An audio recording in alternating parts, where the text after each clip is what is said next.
Bismillahirrahmanirrahim. Assalamu alaikum. Welcome back to my channel, guys. Hope you're all doing well and doing great. Today we are back with another video and we're going to talk about human nervous system. Yes, you're right that we're going to talk about the system which makes us nervous, and we also quote a quotation that if you have one, try to use it, please. Like it is related to the brain. So the thing is that we need to understand that we need to focus on the SLOs, and now the question in your mind is, what is SLOs? These are the SLOs, the student learning outcome, that you need to prepare. That you have to firstly identify the organs, their function of the human nervous system. Then you have to sketch and label a diagram of the human nervous system. Then explain how the brain works and what's going to happen if the nerve broken, and identify the three major parts of the brain, and then we're going to study later on. So the first thing first, without wasting any time, let's jump into the video. As you can see that this is the diagram of a human nervous system. There are the different systems in our body, as there is the nervous system, respiratory system, digestive system, lymphatic system, excretory system, and there are many other systems that are working right now. So I said working, it means they are working together, they are doing some sort of coordination. Coordination means to work together. So working together of a system is called as coordination.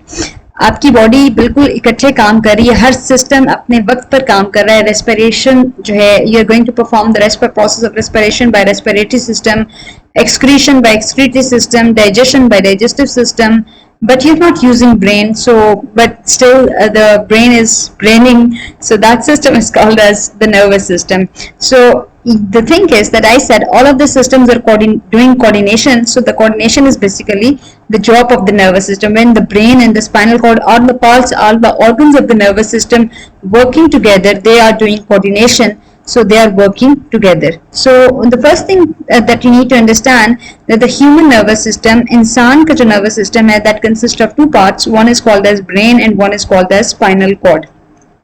So now you have to look to the diagram because you don't have one, so you don't need to worry about. So look at the diagram. This is the brain of a human nervous system, and this is the spinal cord of a human nervous system. This entire is basically the spinal cord of a human nervous system. The line I have drawn from top to bottom is basically the human nervous system. This line is drawn go down just because of I scroll the arrow down. Okay, so here you go. This is the spinal cord and this is the brain. So brain is this one, and it is divided into two parts, left hemisphere and right hemisphere. We're going to study it later, but first thing first, that you only need to understand that the human nervous system consists of two parts. One is called as CNS and one is called as PNS. CNS stands for central nervous system and PNS stands for peripheral nervous system. Peripheral means the side part of the body is called as the peripheral, whereas the part that is located in the center is called as the central nervous system. So in the central nervous system, two things are present. One is called as the brain and one is called as the spinal cord. These both are doing coordination, and then you are performing the function. But in the paper, you just need to write about that the human nervous system. If they ask you about the function of the human nervous system, its function is to carry message or carry information from one part of the body to another. And if they ask about the organs or the division or the classification of the human nervous system, then the two human nervous system consist of two parts. One is called as central nervous system and one is called as peripheral nervous system. So I'm just going to write the mnemonic or the short form of that system, PNS and CNS. And then the CNS is classified into further two parts. One is called as the brain and one is called as the spinal cord. And spinal cord is basically runs down the middle of the backbone. That's why we are called as the invertebrates, where the vertebrates basically which have backbone and invertebrates which do not have backbone. So we do have backbone, so we are also called as vertebrates. So this in the vertebrates, the spinal cord is covered in the vertebrates. Basically the vertebrate cover the spinal cord. This is what I meant to say. So your brain is protected by the skull. Skull is basically the outer covering, or in Urdu it is called as the खोपड़ी जिसे हम कहते हैं, जिसमें आपकी खोपड़ी के अंदर डोंट वरी कुछ भी नहीं है, so don't be worried about it. So millions of how the message travel from one part of the body to another part of the body because of the millions of nerves. There are the trillions and millions of nerves in your body that transfer the message from one part to another part. जैसे आप लोगों को तो खैर tension नहीं लेनी है, क्योंकि आप लोगों की बॉडी में नर्व्स जो हैं वो एक इन्फॉर्मेशन को दूसरी इन्फॉर्मेशन, ऐसी इन्फॉर्मेशन जिसमें कोई काम करना पड़ जाए, जिसमें कुछ पढ़ना पड़ जाए, तो वो काम नहीं करती हैं. लेकिन जो बच्चे जो स्टूडेंट्स काम करते हैं यूज करते हैं अपने दिमाग को, तो उनके लिए थोड़ा सा प्रॉब्लमेटिक है. जो नहीं करते तो don't worry about them. So the thing is, hopefully this is clear, this part is clear, that the coordination is basically working together of a system, and in this coordination, in the human nervous system coordination, there are the two parts that coordinate. One is the CNS and one is the PNS. CNS consists of brain and spinal cord, and PNS consists of the nerves that arise from the brain are the part of the peripheral nervous system, and the nerves that arise from the spinal cord are the part of the PNS. So the nerves that arise from the brain is called as the cranial nerves, and the nerves that arise from the spinal cord is called as the spinal nerves. ये जो nerves spinal cord से निकल रही हैं इन्हें हम spinal nerves कहते हैं, और जो brain से nerves निकलती हैं जो मैसेज को लेकर आती हैं लेके जाती हैं उन्हें हम cranial nerves कहते हैं. अब मैंने इस बंदे की शक्ल बहुत बिगाड़ दी है, तो मुझे आगे मूव हो जाना चाहिए इससे पहले कि ये अपनी रूफ में आके इसके अंदर रूह आ जाए और ये हमें पकड़ ले. हम जरा आगे मूव हो जाते हैं. So now the next part is what is brain. So don't worry about it, still you don't have it and you don't need to worry about. So the people only need to worry about who used it on the at the right time. आपकी brain की अगर location देखें तो it is present inside the skull. It is protected by a fluid which is called as CSF.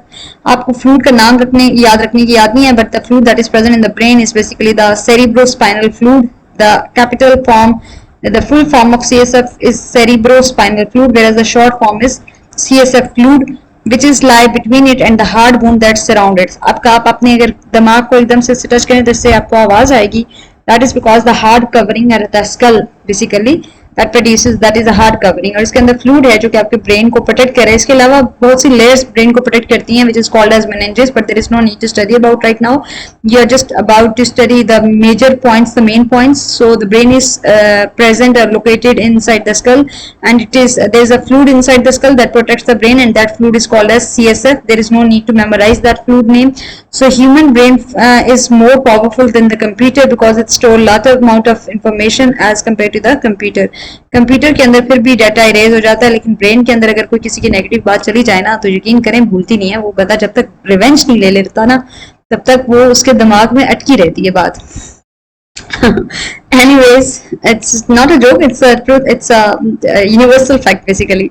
Anyways, at the same time brain automatically control things like आपके brain जो है वो आपके voluntary actions को भी control करता है और involuntary actions को भी control करता है. voluntary actions वो actions होते हैं जो आपके control में होते हैं, जो आप जानबूझ के करते हैं basically, और involuntary actions वो होते हैं जो आपके control में नहीं होते, which are not in your control, जो आप से एकदम से हो जाते हैं. ज्यादातर आप voluntary actions ही perform करते हैं. जैसे आपका टेस्ट नहीं आता तो आप voluntary actions perform करके आते हैं. that is a voluntary action कि आपने टीचर को एकदम से कहना है टेस्ट नहीं आता, we are not prepared yet, paper गलत हो गया, तो आप इनवॉलंटरी एक्शंस की तरह कहेंगे मामा आउट ऑफ सिलेबस आ गया था, टीचर ने नहीं पढ़ाया था.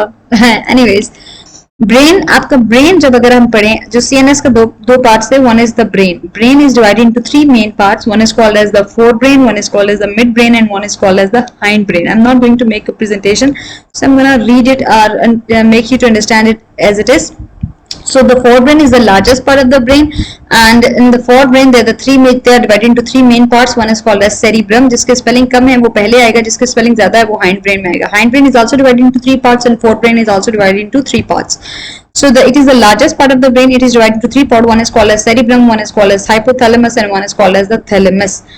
सेरिब्रम जैसे नाम से जाहिर है तो इसका ये ज्यादातर जो largest part of the brain है. फिर फोरब्रेन के अंदर भी जो लार्जेस्ट पार्ट है that is the cerebrum, and cerebrum perform different function और several function like thinking, conscious thought, reasoning, memory, emotions, control of body movements such as kicking a ball और dancing. ये सारे जो आपके पुट्ठे और सीधे काम हैं जो आप सोच समझ के करते हैं, जो ओवर थिंकिंग करते हैं, जो आप हर चीज की लॉजिक तलाश करते हैं, आपके इमोशंस एकदम से बुरा लग जाना, आपको बात का अच्छा लग जाना किसी का, अपनी बॉडी मूवमेंट्स को कंट्रोल में रखना, या एकदम से आपको जो डांस चढ़ जाता है, ये सारी चीजें आपके बॉडी के अंदर जो ब्रेन का सेरिब्रम पार्ट है ये कंट्रोल करता है. यूजुअली जो वॉलेंट्री मसल्स होते हैं उनकी मदद से ये सारी चीजें जो है वो कंट्रोल की जाती हैं. आपके आर्म और लेग्स की मूवमेंट, जैसे आप क्लास में बैठे और अपनी टांग को अगर हिला रहे हैं और वॉलेंटरली हिला रहे हैं आप, तो दैट इज बेसिकली डन और control by the voluntary muscles. Muscles का काम ही होता है कंट्रैक्शन या रिलैक्सेशन करना या मूवमेंट्स परफॉर्म करना. सो थैलेमस क्या है? Thalamus is the part of the forebrain. Thalamus एक स्मॉल स्ट्रक्चर है which is located above the brain stem. ये अब आपको मैं ब्रेन स्टेम दिखाती हूँ. Where is the brain stem? This is the medulla, this is the spinal cord. Basically यहाँ से spinal cord start हो जाती है. तो ये जो मेड्यूला और स्पाइनल कॉर्ड जो है, इससे ऊपर वाला जो पोर्शन है, this is called as the hypothalamus, ठीक है। इसको हम हाइपोथैलेमस, एक स्मॉल पार्ट है बेसिकली, थैलेमस पार्ट है बेसिकली, और थैलेमस से ऊपर फिर हाइपोथैलेमस है। सो थैलेमस जो है वो brain above the brain stem मौजूद है। It is responsible for sensory information. अब सेंसरी इन्फॉर्मेशन वो इन्फॉर्मेशन होती है which are able to sense, जो आपके सेंस ऑर्गन जो है इन्फॉर्मेशन लेकर आते हैं, आपके सेंस ऑर्गन से इन्फॉर्मेशन जाती है आपके ब्रेन तक। आई मीन टू से that the information that is detected by the sense organ and that sense organs carry sensory information from sense organ to the central nervous system. These information will be controlled by the thalamus. So thalamus का major काम क्या है? It control sensory information. In simple words you can say that the thalamus control the sensory information from the sense organ. जितनी भी sense organ से sensory information, मतलब आपको pen हुआ है, किसी ने टच किया है, या आपने किसी हॉट ऑब्जेक्ट को फील किया है, तो ये सारी इंफॉर्मेशन जो है आपकी बॉडी का कौन सा पार्ट, ब्रेन का कौन सा पार्ट कंट्रोल करता है? That is controlled by the thalamus. और ये रिस्पॉन्सिबल होता है information transmit information for movement and coordination. दूसरा इसका फंक्शन ये है कि ये इंफॉर्मेशन को ट्रांसफर करवाता है एक जगह से दूसरी जगह। कोऑर्डिनेट, बॉडी ने जब कोऑर्डिनेट करना होता है, लेट्स सपोज आपकी टांग में एकदम से पेन हुई और आपने अपनी टांग को नीचे रखना है या ऊपर रखना है, कहीं पे भी रखना है, ये सारी मूवमेंट की इंफॉर्मेशन जो है ये कौन कंट्रोल करेगा? आपका ब्रेन का पार्ट थैलेमस कंट्रोल करेगा। So in simple words you are going to write that the thalamus is involved in the thalamus perform the function of controlling sensory information as well as movement and coordination. Hypothalamus का simple सा काम है जी, इसका काम है आपके body temperature को maintain करना। आपका body temperature usually 37 degree centigrade पे होता है। If it is above because of the high temperature, जैसे आजकल गर्मी बहुत बढ़ गई है, तो गर्मी बढ़ने की वजह से आपका टेम्परेचर राइज कर जाता है, और उसको दोबारा आप अगर एयर कंडीशन के अंदर या फैन के अंदर नीचे आकर बैठेंगे तो आपका टेम्परेचर, बॉडी टेम्परेचर फिर से नॉर्मल हो जाएगा। तो आपको बॉडी का कौन सा पार्ट कंट्रोल करता है? That is controlled by the hypothalamus. So the function of the hypothalamus is to control the to maintain the body temperature, to keep it at constant 37 degrees centigrade, and the other function of the hypothalamus is sweating, shivering, that is also comes on the temperature. Basically sweating हो जाना, या आपका body temperature अगर कम हो जाता है तो shivering होती है, उसके रिजल्ट में आपको बॉडी टेम्परेचर दोबारा से मेंटेन करना किसका पार्ट है? हाइपोथैलेमस का। फिर ब्रेन का सेकंड पार्ट है, that is the mid brain. Mid brain smallest part है, which is used to control, which is used to link the fore brain and hind brain. और ये ज्यादातर इसके फंक्शन में देखा जाए तो इसका फंक्शन है जी विजन कंट्रोल करना, देखना, हेयरिंग को सुनना वगैरह जितना है, टेम्परेचर वगैरह, और इसके अलावा दूसरी ऑल्टरनेस जो है चीजें इधर से उधर करना, ये सारी चीजें आपके कौन सा पार्ट कंट्रोल करता है? मिड ब्रेन कंट्रोल करता है। और इसका मेजर काम ये भी है कि यू कनेक्ट करता है या लिंक करता है फोर ब्रेन और हाइंड ब्रेन को। Hind brain is the smallest part of the brain and it is further divided into three parts. One is called as the cerebellum, medulla and pons. Cerebellum का function क्या है? Cerebellum का function है to maintain the balance and coordinated movement, ठीक है। आपके जो muscles movement होते हैं, मस्कुलर एक्टिविटी वगैरह जितनी भी है, उसको कंट्रोल करता है, सेरिब्लम कंट्रोल करता है। जैसे कि राइडिंग वगैरह, बाइक चलाना या स्विमिंग करना, राइडिंग अ बाइक या फिर स्विमिंग, या फिर ये सारी चीजें कौन कंट्रोल करता है? ये आपका सेरिब्लम कंट्रोल करता है। ब्रेन का पार्ट जो सेरिब्लम है that is control. Don't worry about that, आपका ब्रेन ही कंट्रोल कर रहा है, आपका ब्रेन काम ही नहीं कर रहा, तो आपको टेंशन लेने की जरूरत नहीं है, बस प्लीज थोड़ी सी चीजें याद रखने की जरूरत है। मेड्यूला को ही हम ब्रेन स्टेम कहते हैं। Now I'm going to show you the medulla as well, which is called as the brain stem as well. And this is the part of the hind brain, and it connect basically it involved in the involuntary actions. As I told you, involuntary actions are those actions which are not in your control, जैसे कि breathing हो गया, जैसे कि heart beat हो गया, जैसे कि blinking of an eyes हो गया, ये सारे involuntary actions हैं जो आपके कंट्रोल में नहीं होते हैं। पेरिस्टाल्सिस कहते हैं, फूड जब एक जगह से माउथ से स्टमक में मूव करता है तो that movement is antagonistic movement, और the peristalsis movement with the help of the circular and longitudinal muscles. So peristalsis movement कहलाती है बैक एंड फोर्थ मूवमेंट। और आपका हार्ट ब्रीथिंग, रेस्पिरेशन, या फिर think blinking of an eyes, आपका एकदम से सडन आंसर करना, ये सारे जो है वो इनवॉलंटरी एक्शन नहीं। कोई भी इनवॉलंटरी एक्शन अगर आपको माइंड में है तो आप उसकी एग्जांपल कोट कर सकते हैं, but please do relevant it with the science, ठीक है। Make sure to make it relevant. Pons आपका हाइंड ब्रेन का पार्ट है, और इसका काम भी क्या है कि लिंक करता है ब्रेन को स्पाइनल कॉर्ड के साथ। Pituitary gland, hypothalamus P size gland, और ये मास्टर ग्लैंड कहलाता है। इसका काम क्या है? हार्मोन्स प्रोड्यूस करना, और हार्मोन्स जो है वो आपकी बॉडी को मेंटेन करते हैं, आपकी बॉडी के अंदर शुगर लेवल को, ब्लड लेवल को, वाटर लेवल को और दूसरे सॉल्ट्स वगैरह को मेंटेन करते हैं बेसिकली। तो ये आपकी बॉडी की ग्रोथ में pituitary gland is basically involve in the growth rate of the body, क्योंकि ये हार्मोन्स क्रिएट करता है which is called as HTH somatotrophin hormone, but we are not going to memorize that. We just need to memorize that the pituitary gland is part of the hypothalamus. ये brain के largest part में जो smallest part है उसके अंदर है pituitary gland जो है वो मौजूद है। एंड पिट्यूटरी ग्लैंड का फंक्शन क्या है, बेसिकली ये हार्मोन्स प्रोड्यूस करता है। और हार्मोन्स क्या हेल्प करते हैं, हार्मोन्स हेल्प करते हैं बॉडी के अंदर वाटर शुगर की अमाउंट को बैलेंस करने में। आपके लिए इतना ही याद रखना जरूरी है, ज्यादा इन्फॉर्मेशन रखेंगे तो जो थोड़ा बहुत काम करता है वो भी काम करना छोड़ देगा। Don't worry about that. So cerebrum which is the largest part of the brain, क्योंकि ये फोरब्रेन का पार्ट है। अब ये देखें ये सेरिब्रम पार्ट है, largest part of the brain, this is the cerebrum. Then medulla oblongata is the smallest part of the brain में से hind brain का part है medulla oblongata. Then this is the spinal cord और medulla oblongata को ही हम brain stem कहते हैं। और cerebellum is the smallest part of the brain, इसमें pons नहीं दिखाया गया लेकिन cerebellum है, ये cerebrum है और ये medulla oblongata है और ये spinal cord है। डायग्राम आइडेंटिफिकेशन के लिए आ जाती है, सो मेक श्योर कि आप इसको अच्छी तरह से मेमोराइज कर लें। अगर हम सेरिब्रम की बात करें तो cerebrum is basically divided into two parts. अगर आपने सबसे पहले इस बंदे को जिसको हमने तंग किया था, अगर आप उसकी पिक्चर पे दोबारा आए and you gonna see that this is the brain is divided, your skull is divided into two parts, one is called as the left cerebral hemisphere and one is called as the right। आपने अपना right और left देखना है, इस बंदे का नहीं देखना है। इसीलिए कहते हैं लकीर के फकीर नहीं बनते, जिसको जैसे देखा उसके पीछे चल पड़े। ऐसा नहीं बनना है आपने अच्छा बच्चा बनना है, अच्छा इंसान बनना है, जो कि आप बहुत मुश्किल से बनेंगे। But anyways basically cerebrum is divided into two halves, one is called as that is basically for that purpose this is called as the cerebral hemisphere, one is called as the, अब मैं इधर draw कर लेती हूँ, I am not that good in drawing तो हम इसी drawing को यूज करेंगे। this is called as the right cerebral hemisphere and this is called as the left cerebral hemisphere।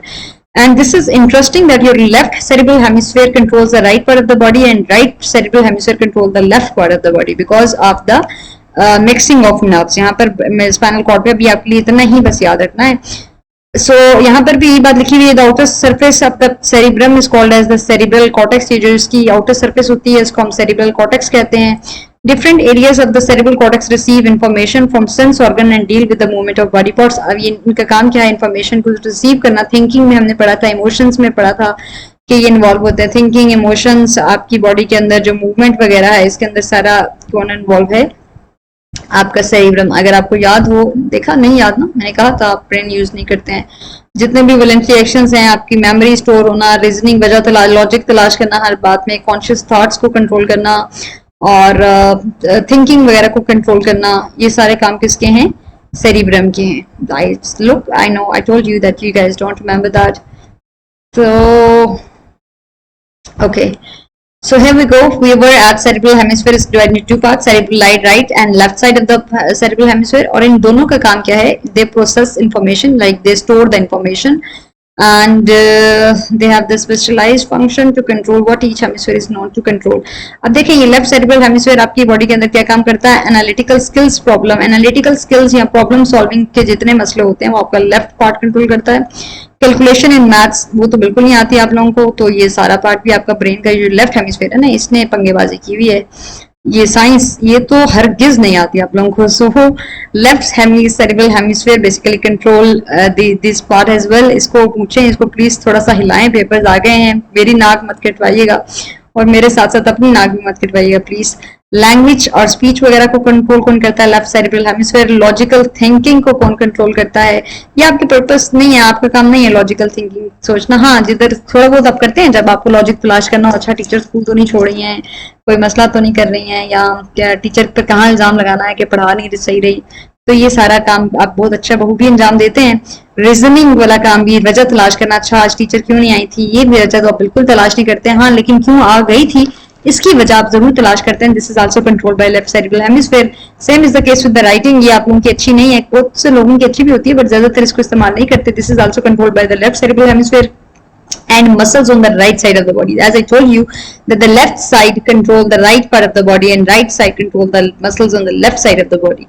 So right side का क्या काम है, आर्टिस्टिक, ये जो आपके अंदर आर्ट जागता है, ये सारा आपकी बॉडी के अंदर कौन कंट्रोल करता है, राइट सेरिब्रल हेमिस्फीयर। आपके अंदर जो क्रिएटिविटी जागती है, इमेजिनेशन जो आपको आती है, अच्छी बुरी जैसी भी, अब मुझे थोड़ी पता आपके दिमाग के अंदर कैसी इमेजिनेशन आती है, बट एनीवेज ये कौन कंट्रोल करता है, right cerebral hemisphere. Muscles ability, muscular ability, musical ability, sorry, देखा आपको पढ़ाते पढ़ाते मेरे ब्रेन ने भी ना साथ देना छोड़ दिया है। तो म्यूजिकल एबिलिटी को कौन कंट्रोल करता है, right cerebral hemisphere. Colours recognition, shapes की रिकॉग्निशन मेरी आज तक ठीक नहीं हुई है, तो ये भी राइट सेरिब्रल हेमिस्फीयर कंट्रोल करता है। विजुअल स्पेशल स्किल्स और ड्राइविंग ए कार, जो कि लड़कियों को आज तक ताना दिया जाता है कि they are not good driver at all. So muscles on the left side of the body also controlled by the right cerebral hemisphere. So hopefully ये क्लियर हो गया आपको. डिड यू नो में वो हमें क्या बताना चाहते हैं? डिड यू नो में हमें बताना चाहते हैं there is some scientific evidence to suggest that one cerebral hemisphere may dominate the other and this determines whether you are left और राइट हैंडेड. ये डिटरमाइन करता है कि आप सज्जे हैं या खब्बे हैं. बेसिकली आपका ये जो साइंटिफिक एविडेंस, आपका जो एक सेरेब्रल हेमिस्फीयर जो है ये डोमिनेट होता है, जिसकी बेस पे आप या तो लेफ्ट हैंडेड होते हैं या राइट हैंडेड होते हैं. तो ये कौन डिटरमिन करता है? आपका सेरेब्रल एक साइड पे जो वन सेरेब्रल हेमिस्फीयर है वो डोमिनेंट होने की वजह से. डोमिनेंट कौन होते हैं? विच एक्सप्रेस देमसेल्व्स, और रिसेसिव कौन होते हैं? Which do not express themselves. So hopefully you get it. आपकी क्लास में अगर कोई बच्चा लेफ्ट हैंडेड है और जो राइट हैंडेड है, अभी तो है वो स्कूल छोड़ गए होंगे. But detecting changes, how are you gonna detect the change? This is the interesting topic. I'm gonna cover the entire chapter in the first video, so be with me please and bear with me. If you can watch this video at 2x speed, so cover this chapter, detecting changes. आपकी body, कोई भी, मैं अब इस सारे को read नहीं कर रही, you have to read yourself and you have to write as it is, just to understand. Listen my words, keep my words, but use your knowledge and use your book reference to answer the questions. Okay, so don't put the jokes of mine to the paper. It's gonna be the copyright objection and I will put the copyright objection on you, so please avoid that. Anyways, detecting changes mean change को detect करना. आपकी body आप कोई भी change detect कर लेती है and that change is called as the stimulus. Any change in the internal or in external environment is called as the stimulus. Internal change जैसे कि body temperature हो गया. External change आपका VN, hearing, touch, pain कुछ भी हो सकता है. कोई एकदम से आया है, कोई आपने स्मेल किया कोई फ्लावर को, ये सारे एक्सटर्नल चेंजेस हैं. तो कोई भी चेंज जो एनवायरनमेंट के अंदर आप फील करते हैं, डिटेक्ट करते हैं, उसे हम स्टिमुलस कहते हैं.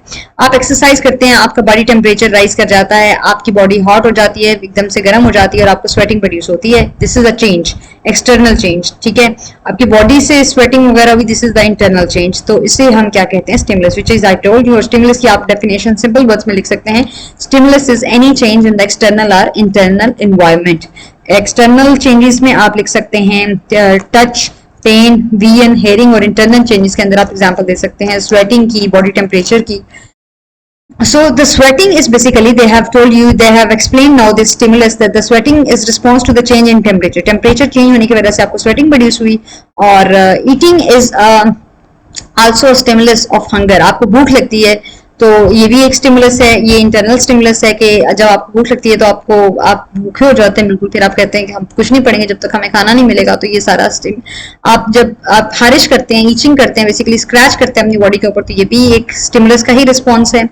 आप रिस्पॉन्स जो करते हैं दैट इज द अफेक्टर्स. ठीक है, आप स्टिमुलस के अंदर आप कोई ना कोई रिस्पॉन्स जरूर करते हैं. आपको चीज डिटेक्ट करते हैं, जैसे आपको फूड है, उसकी कोई अच्छी स्मेल नहीं है तो आप उस फूड को पीछे कहीं साइड पर रख रहे हैं, तो that is also stimulus.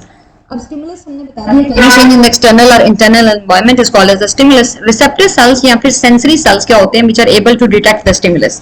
Sensory cells are दो cells, the receptor cells are दो cells which are able to detect the stimulus, जो स्टिमुलस को डिटेक्ट कर सकते हैं, जैसे कि कोई आवाज, जो कोई टेक्सचर है, जो स्मेल है या लाइट है, ये सारी चीजें आप डिटेक्ट की by the help of the receptor cells are the sensory cells. So जैसे कि आपकी स्किन के अंदर पेन रिसेप्टर्स हैं जो कि पेन को डिटेक्ट करेंगे.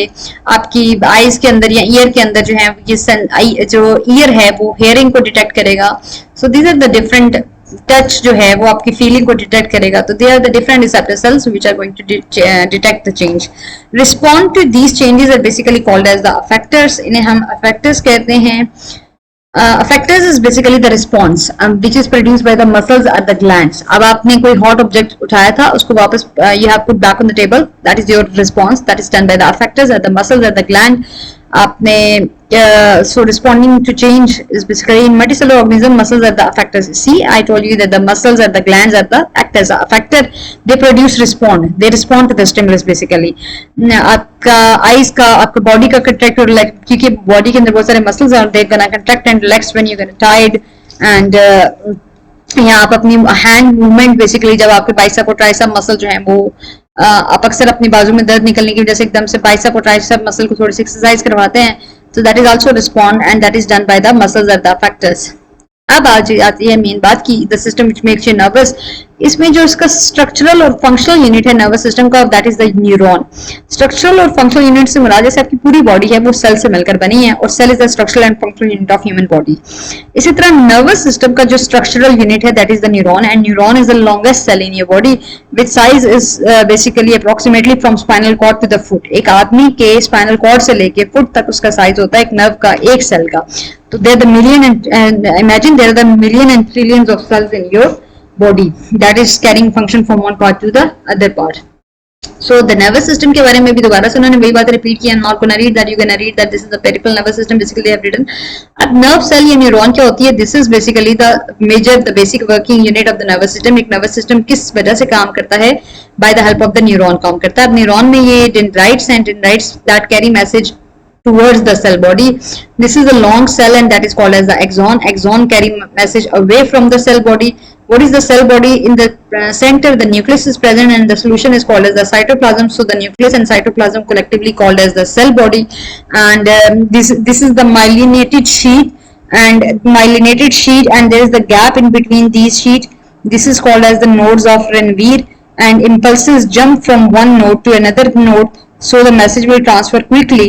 This is the working of the myelinated sheet. ये एक insulated covering होती है, fat covering होती है fatty layer की, और बेसिकली इसके दरमियान जो गैप होता है उसको हम नोड्स ऑफ रेनवीर कहते हैं। ये नोड्स की मदद से मैसेज जो है instead of travelling like in a straight line they will jump from node to node and transfer it to one neuron to another. These are the axon terminal, जो ending होते हैं हम उसे एक्सॉन टर्मिनल कहते हैं, और इनके दरमियान एक न्यूरॉन और दूसरी न्यूरॉन के दरमियान जो गैप है उसे हम साइनैप्स कहते हैं। मैसेज हमेशा एक ही डायरेक्शन में ट्रैवल होता है, message travel only in one direction. Impulses जो है हम उसे मैसेज भी कहते हैं। This is the important line they have written, that the message travel along nerve cells as tiny electrical signals. That the message जो एक न्यूरॉन से दूसरी न्यूरॉन में ट्रांसफर होता है from dendrites to axon terminal से दूसरी न्यूरॉन में जाएगा, तो ये basically the message will transfer from in the form of electrical signals. Chemical signal से इलेक्ट्रिकल सिग्नल्स के फॉर्म में मैसेज जो है वो ट्रैवल होगा, और इलेक्ट्रिकल सिग्नल से मैसेज एक फॉर्म से दूसरी फॉर्म में ट्रैवल होगा। Impulses can only travel in one direction, so there have to be two kinds of nerve cells of the effective communication. तो दो तरह की nerves involve होती हैं effective communication की, one is called as the sensory nerve and one is called as the motor nerve. Sensory nerves जैसे नाम से जाहिर है, the function of the sensory nerve to carry sensory information from sense organs to the central nervous system, and motor neuron carry message from central nervous system to the motor or glands or to the muscles or gland. आपकी body में जो कोई भी चीज sense की वो message sense organ से आपके ब्रेन तक लेकर जाएगी सेंसरी न्यूरॉन, और जब आपकी बॉडी ने ब्रेन ने एनालाइज किया और उसका आंसर बैक करना है तो आपकी बॉडी से मैसेज ब्रेन से जाएगा मसल्स और अफेक्टस तक। जैसे आपको क्लास में नहीं बैठना, आपकी बॉडी ने सेंस किया that you are not feeling well in the class, तो आपके ब्रेन ने central nervous system response back किया कि just ask from the teacher that may I go to drink water, and you may ask to the for drinking water, and then by the help of the effector gland muscles, what you're gonna do, you just gonna go outside and do entire lesson as a bunking, and then you come back once the lesson is over. Okay miss, may I come in? Sorry, I was late, I was just called by another teacher. So this is the cues that we have given. Anyways, this time is over now. Now this is your time. So again, did you know है, did you know में क्या कहते हैं? Did you know में ये कहते हैं कि आपकी बॉडी के अंदर लॉन्गेस्ट नर्व जो ह्यूमन बॉडी के अंदर होती है वो नर्व सेल होती है। हम बता चुके हैं, प्लीज हमें दोबारा मत बताएं। And it runs from the lower back all the way down to the foot. ये भी बात मैं आपसे कर चुकी हूँ कि आपके स्पाइनल कॉर्ड से लेकर आपके पाँव के साइज तक इसका साइज तकरीबन होता है। प्लीज हमें नहीं बताएं, don't worry please, we don't want to hear from you. Okay, nerve क्या है? Nerve is basically bundle of nerve fibres को, ये जो बंडल ऑफ नर्व फाइबर्स हैं एक गुच्छे की फॉर्म में जो नर्व फाइबर्स हैं, धागे जो होते हैं नर्व फाइबर्स हम धागों को कहते हैं, ये जो थ्रेड्स आपको नजर आ रहे हैं गुच्छे की फॉर्म में, this are called as the nerve. these nerve fibers can comprise sensory nerve cell, motor nerve cell, और ये nerve fiber basically तीन nerve से मिलकर बने हैं, sensory, motor और relay nerve या mixture nerve हम कहते हैं जो कि लिंक करती है sensory और motor nerve को। इसको हम mixture nerve भी कहते हैं, या फिर हम इसको mixture of both basically sensory और motor nerve दोनों से मिलकर जो है ये bundles बने हुए हैं और इसको हम nerve कहते हैं। जिन फाइबर्स के अंदर बेसिकली ये कवर होते हैं फैटी इंसुलेशन से, और that's why the message will be transferred into the electrical signal in the form of electrical signals. आसान तरीन टॉपिक है, I'm not going to study that, I'm just going to explain that। जो आपकी मर्जी से actions होते हैं which are in your control, जो आपके कंट्रोल में एक्शंस उन्हें हम वॉलंटरी एक्शंस कहते हैं या फिर रिफ्लेक्स एक्शन कहते हैं। और रिफ्लेक्स एक्शन तो नहीं कहते हैं हम, voluntary actions are called as voluntary actions और एंड रिफ्लेक्स एक्शन। जी सॉरी, देयर इज बेसिकली जो आपके कंट्रोल में एक्शंस हैं उन्हें हम वॉलंटरी एक्शंस कहते हैं, जो आपके कंट्रोल में एक्शंस नहीं है, the actions those actions which are not in your control is called as involuntary actions और रिफ्लेक्स एक्शंस। जैसे कि ब्रीथिंग, जैसे कि blinking of an eye, this is involuntary action. तो रनिंग हो गया, थिंकिंग हो गया, ये सारे आपके कंट्रोल में है तो ये वॉलंटरी एक्शंस है। क्लास में बैठना आपके कंट्रोल में है, लेसन लेना आपके कंट्रोल में, this is the voluntary actions. So अब आपका रिफ्लेक्स एक्शन परफॉर्म कैसे होता है, इसके लिए कुछ कंपोनेंट्स होते हैं, उन कंपोनेंट्स का काम, इसे हम रिफ्लेक्स आर्क भी कहते हैं। रिफ्लेक्स आर्क को परफॉर्म करने के लिए मेजर कंपोनेंट्स जो इन्वॉल्व होते हैं, one component is called as the receptor cells. Receptor cells के साथ आएंगे sensory neuron, then the motor neuron, then the relay neuron sorry, and then the motor neuron. ये कंपोनेंट्स जो हैं ये इन्वॉल्व होंगे तो मैसेज जो है वो आपकी बॉडी तक जाएगा और बॉडी से फिर दोबारा फैक्टर की मदद से वापस आएगा। For example the first thing first, raise the first, this is the hot plate. और ये क्या है बेसिकली, आपने जब इसको टच किया तो वो क्या था, आपका स्टिमुलस था। अब पेन रिसेप्टर्स जो सेंस ऑर्गन्स थे उन्होंने वो स्टिमुलेट हुए, यानी कि वो अवोक हुए, वो एक्टिवेट हुए, और once they going to be activate they sense that the plate is hot and you are now feeling hot. The message is going towards your brain and the spinal cord. ये जो relay nerve है that is basically link the motor neuron and sensory neuron. Message sensory neuron की मदद से कहाँ गया जी, आपके इस ब्रेन तक गया। If it is the voluntary action then it will go to the brain as well, ठीक है। If it is involuntary action then it will only goes to the spinal cord, that's it. अब spinal cord ने analyse किया कि क्या problem है आपका, इसका ये हाल है कि आप अपना हाथ प्लेट से हटा लें तो आपको गर्म नहीं फील होगा।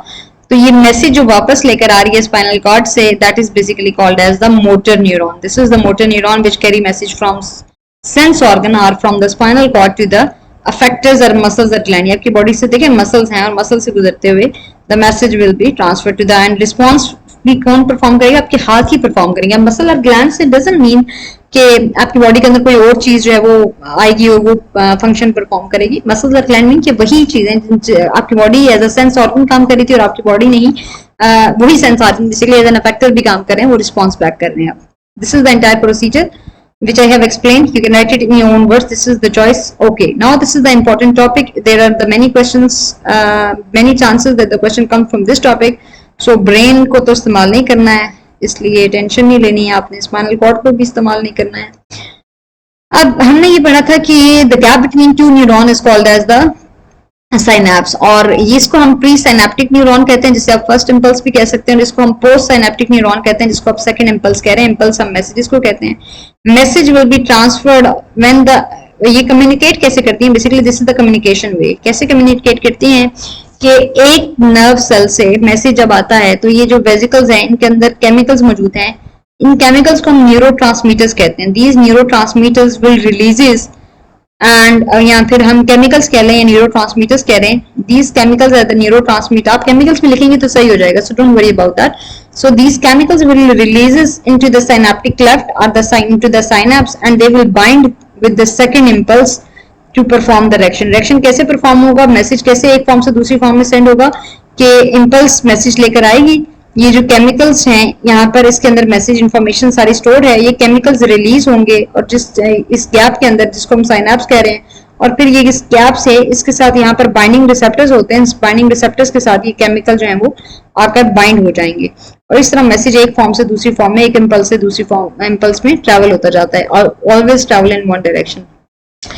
और इसलिए हम इसी बेस पे कहते हैं कि one nerve cell can have many synapses with the other nerve cell. एक नर्व सेल जो है उसके अंदर बहुत सारी साइनैप्सेस होती हैं, यानी कि ये एक साइनैप है, फिर इधर एक और नर्व सेल है, दैट इज आल्सो, इसके दरमियान एक नर्व सेल और दूसरी नर्व सेल के दरमियान भी साइनैप्स है। They are the many synapses, one nerve cell have many synapses with other nerve cells. So इसके रिजल्ट में lots of connections can be made, बहुत सारे कनेक्शन प्रोड्यूस किए जा सकते हैं कि आप एक वक्त में ज्यादा चीजें फील करते हैं। जैसे आपको किसी ने थप्पड़ मारा है तो पेन भी फील हो रही है, सामने टीचर पढ़ा रहा है तो सर भी नहीं हिलाना है, और पीछे से दोस्त को मुक्का भी मारना है, तो ये सारे कनेक्शन जो आप क्रिएट कर रहे हैं, this is because of the synapses. एक नर्व सेल के पास बहुत सारी साइनैप्सेस मौजूद हैं। So that's why you can respond to a lot of stimulus. बहुत सारी चेंजेस को आप एक वक्त में आंसर कर सकते हैं। This is the reason. I'm going to read for you that the impulse travel from one nerve to another by special link. Yeah, you can write that the gap between two neurons is called as the synapse.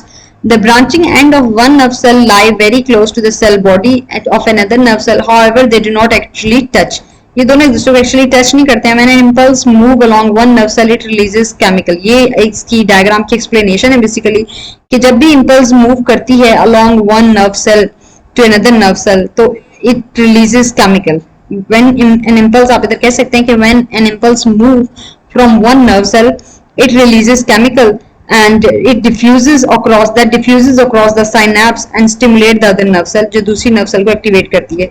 अब यहाँ पर word मैंने कहा diffuses across. Diffuses word comes from the word diffusion, and diffusion mean that there is the higher concentration of the chemicals, so chemicals move from higher concentration to low concentration without the using of energy. So instead of saying that diffusion across, we're gonna use the word diffuses across, that these chemicals will move from, यहाँ देखिए यहाँ पर chemicals की तादाद ज़्यादा है. So one nerve cell, when an impulse move from one nerve to another cell, it releases chemicals into one nerve cell and that diffuses across the synapse and stimulate the other nerve cell.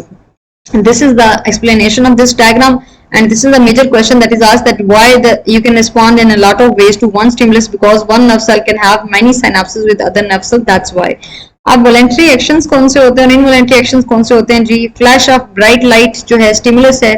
Involuntary action आपकी आंखों का बार बार blink करना या प्यूपिल का जो size है वो smaller हो जाना, ये इनवॉलेंट्री एक्शन है, या बड़ा हो जाना.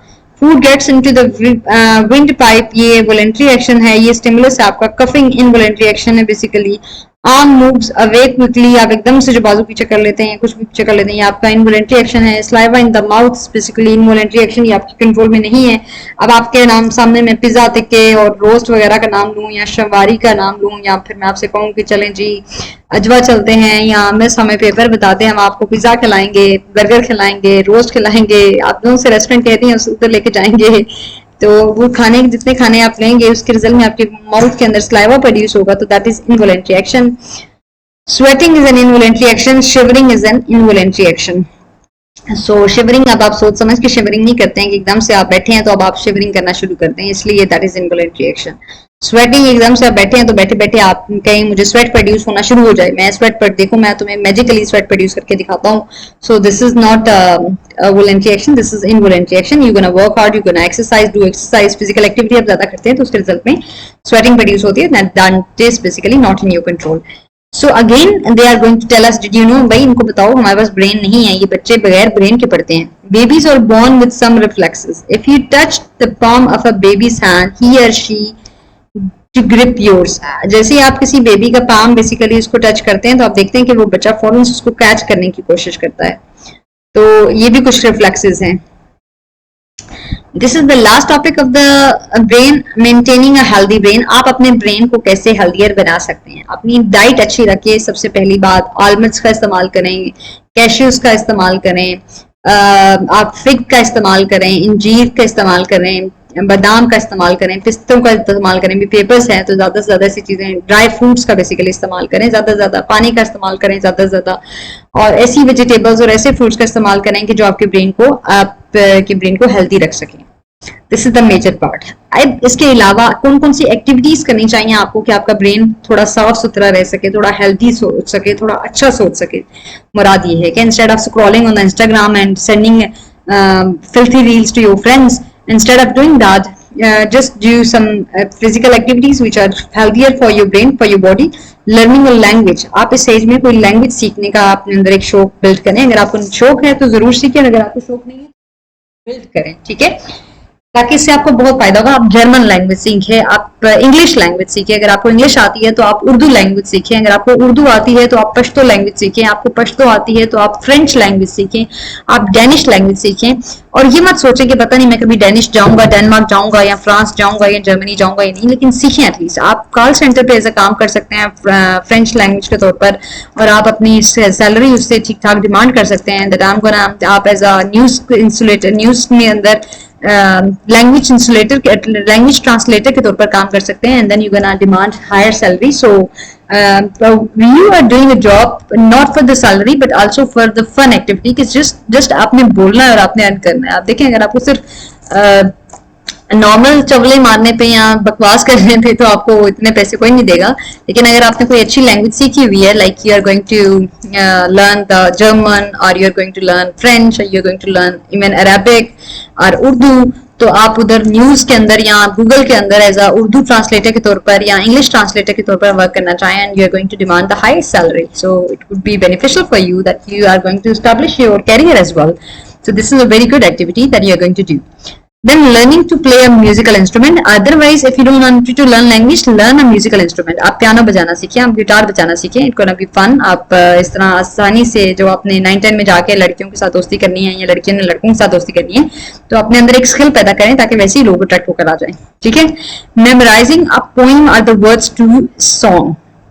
आप कोई गाना या कोई पोएम या कोई लिखना शुरू कर दें, राइटिंग करना शुरू कर दें या रीडिंग करना शुरू कर दें. Playing games and doing puzzles, yes they can be on the computer. अच्छा चलें, अब आपको गेम्स कंप्यूटर का इस्तेमाल करना है, मोबाइल में घुसना है, रील्स भेजने की बजाय आप ऐसे गेम्स खेलें जिसमें पजल्स होते हैं, जिसमें आईक्यू लेवल होते हैं, जिसमें क्वेश्चनिंग आना होती है, जिसमें आपका ब्रेन जो है वो वर्किंग करता है, थोड़ा बहुत इस्तेमाल हो जाएगा. उसी रिजल्ट में आपको पता चलेगा अच्छा आपकी बॉडी के अंदर ये ऑर्गन भी मौजूद है.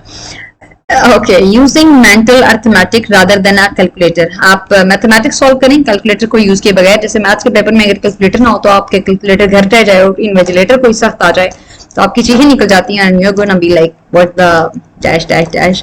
But anyways, so solving a maths question by using your brain, which you don't have, don't worry about. Again, I'm telling you again and again, as a reminder. So staying away from the dangerous chemical and illegal drugs. This is a very important to maintain your healthy brain. Please be focused. अपने दिमाग को आपके साथ कभी future में 25-30 साल की उम्र में या 25 साल की या 20 साल की उम्र में या चलें बहुत अनलकी हैं अगर आप, और 18 साल की उम्र में कोई मैच अगर आ रहा है आपके साथ या आपको किसी ने अब कोई बंदा या बंदी दे दी है, तो उसके रिजल्ट में या आपके पेरेंट्स ने आपको किसी के साथ बांध दिया है कि बचपन से ही किसी ने आपके साथ नाइंसाफी कर दी है ये वाली कि आपकी शादी इस बंदे से या बंदी से होगी, तो उसकी जिंदगी को बचाने के लिए एटलीस्ट प्लीज, अपनी तो आपको फिक्र नहीं है लेकिन उसकी जिंदगी को बचाने के लिए आप avoid using chemicals and avoid using drug, so that you can save only not one life, you save many lives. So please do some healthy activities, and these are the major activities. You don't want to perform these activities, you want to do something else. Learn a digital skill, like learn freelancing, learn writing, be a content creator, be a video editor. You can learn a lot of activities like this, and you have to learn any good certificate or any language certificate or any certificate in that particular, like learn driving, you can learn cricket, you can learn football, any other activity, and you can be expert in that activity. So that's all about it, and I'm sorry for too long video, but I will catch you in another video. Thank you so much for watching, and Allah Hafiz. And one more thing, please don't mind whatever I said in the video is not based on any copyright. It is a universal fact, but still I'm sorry for my language. If there is any abusive language or there is any I have shown myself as a predator, so you guys are not prey. Basically you guys are the predator and I am a prey, but in reality this is different. Anyways, jokes apart, thank you so much for watching. I will catch you in another video, and Allah Hafiz.